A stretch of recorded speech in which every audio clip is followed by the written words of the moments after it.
Attorney General. General, welcome. Thank you, Mike, for having me on. If President Biden, Vice President Harris, or DHS Secretary Mayorkas were to call you and say, how do we fix it, what would you tell them? Well, first, it starts with recognizing the problem. And second, it continues with following existing and enforcing existing law.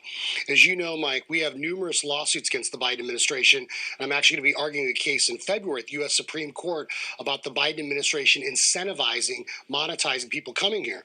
But they will not even recognize there's a problem. You mentioned Vice President Kamala Harris. She's in charge of this. I think it shows the lack of seriousness by President Biden when he assigns her to do anything, because nothing's getting done. They won't acknowledge a problem. And the border is the man-made disaster. It's not climate change or whatever AOC and her enablers want us to think in D.C. This is the problem. We're seeing record amount of people coming into this country and record amount of drugs like fentanyl and methamphetamine, which are killing our sons and daughters, nieces and nephews flooding into this country. And so the Biden administration has created this problem. They need to recognize it, and they need to start following existing law so we don't have to sue them all the time to try to get them to do just the right thing or to enforce the law as it is. We've had reporting teams on the Texas-Mexico border all year. You're obviously a border state, and I want to put on the screen the numbers from the Yuma sector, really stunning numbers.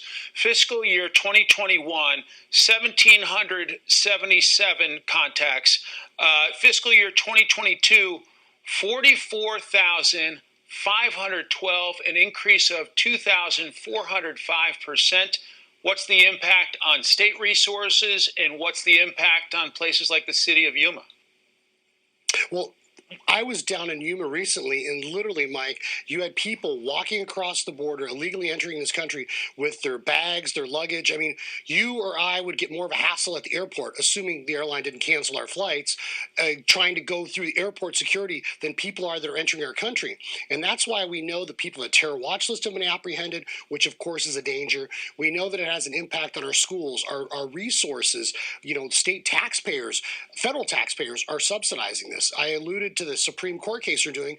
That's where the Biden administration wants to give government benefits, essentially welfare, to people that have come into this country illegally, which I think is fundamentally unfair to hardworking taxpayers. And then when you put on top of that the fact that the cartels have seized essentially operational control of our border, and we in Arizona, just this year, more than 9 million fentanyl pills just this year in Arizona, enough to kill possibly the entire population of the state in 1 year. And this is not staying in Arizona. It's not staying in Texas. Right. This is going to be spreading throughout the country. And so the Biden administration seems more focused on being woke and green than they do on protecting the hardworking taxpayers of this country. I don't understand it.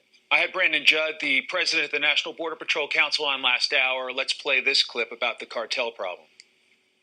Criminal cartels do not fear law enforcement. What they fear is policy. They fear if they're going to be prosecuted. They fear if MPP is going to be brought back, because then they can't go into countries and advertise their services and make billions of dollars off of our policies.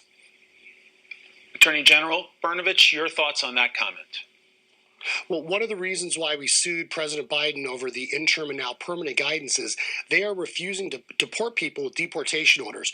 There's more than 1 million, and we keep throwing around these numbers, but more than 1 million people in this country that are supposed to be deported. Mm-hmm. And as a result of the Biden administration's refusal to do so, you literally have people, not only in Arizona, but in other states as well, being released from jails and prisons that have been convicted or charged with dangerous crimes that are just being released into our community.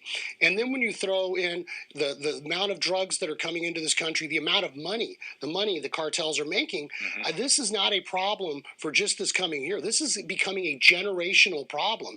And I think it's absolutely heartbreaking. I'm a first-generation American. I know why people want to come to this country. And it's about the rule of law. It's about opportunity. And the Biden administration in 1 year has completely eradicated that. And that's not fair, as I said, to anyone that pays their taxes and works hard every day and plays by the rules.